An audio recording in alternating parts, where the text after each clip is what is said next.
A história do cinema começa em 1895, quando os irmãos Lumière apresentaram sua invenção, o cinematógrafo, em Paris.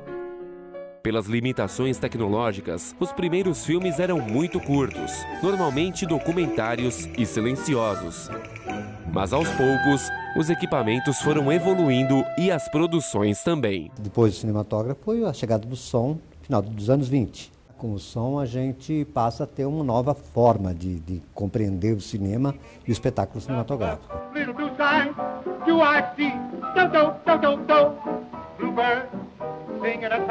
O cinema de ficção ele tem essa divisão que até em si ele é até meia hora, que é curta, a partir de meia hora é média e depois de uma hora ou de 70 minutos ele é longa, o que não é uma grande verdade nas atualidades. Então muita gente repadronizou o curta-metragem como um filme até 15 minutos. O lixo é levado para determinados lugares, bem longe, onde possa livremente sujar, cheirar mal e atrair doenças.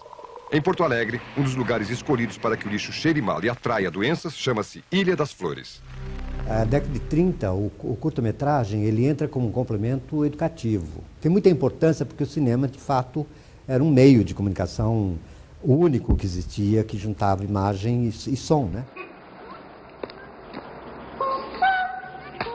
Na década de 50 é um pouco diferente, né? Porque a gente já começa a ter não só esse tipo de curta educativo, mas também um curta de ficção. Talvez a grande revolução seja o Nagra, no final dos anos 50, que permite que o cinema saia do estúdio, vá para a rua e se modifique completamente, né?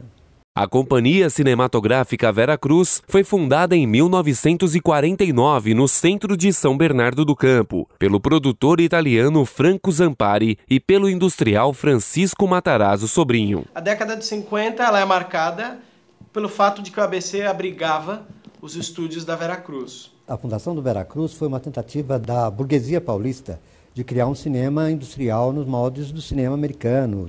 E essa turma realizou filmes talvez muito próximos do que se pensa que é Hollywood. Até doce de coco, quando é doce demais, enjoa. A ideia de se fazer cinema com gente competente surge daí.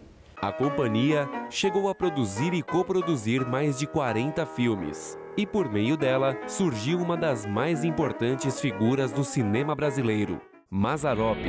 Esse verso tão singelo, minha bela, meu amor. Por problemas financeiros e de concorrência, os estúdios fecharam em 1954, mas suas estruturas ainda são conservadas. E na década de 60, principalmente, você já tem um documentário político invadindo as ruas, e vem junto com a ditadura, e a importância dele está exatamente nessa coisa da resistência. Tinha o cinema novo, com grandes nomes como Nelson Pereira, o Glauber Rocha, que eram à frente do cinema como forma de resistência. Boa parte desses criadores, esses realizadores de cinema, tinham o objetivo filmes subversivos ou filmes que colocassem a situação política atual em crise. Nós tivemos duas fases, né, da ditadura. É preciso compreender que a primeira fase, 64 e 68, é uma fase meio que de alinhamento da ditadura militar com os cineastas. Ninguém queria mexer nem com os cineastas e os militares deixaram que o cinema vivesse o seu fluxo. Em 68, com o contragolpe, ou seja, os militares dando golpe nos militares, é que a coisa se arrefeceu.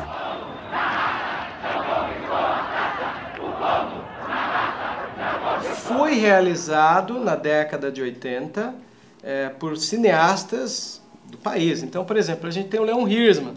Leon Hirschman, ele fez ali o ABC da Greve, e o Hirschman, ele procurou esse momento da busca das diretas já, dos movimentos sindicais da década de 80, e retratou de forma documental muito boa o que era aquela resistência de metalúrgicos pedindo, né, uma melhoria de salários, melhores condições, onde a resistência ela acaba se tornando até conjunta com a política, contra a cultura.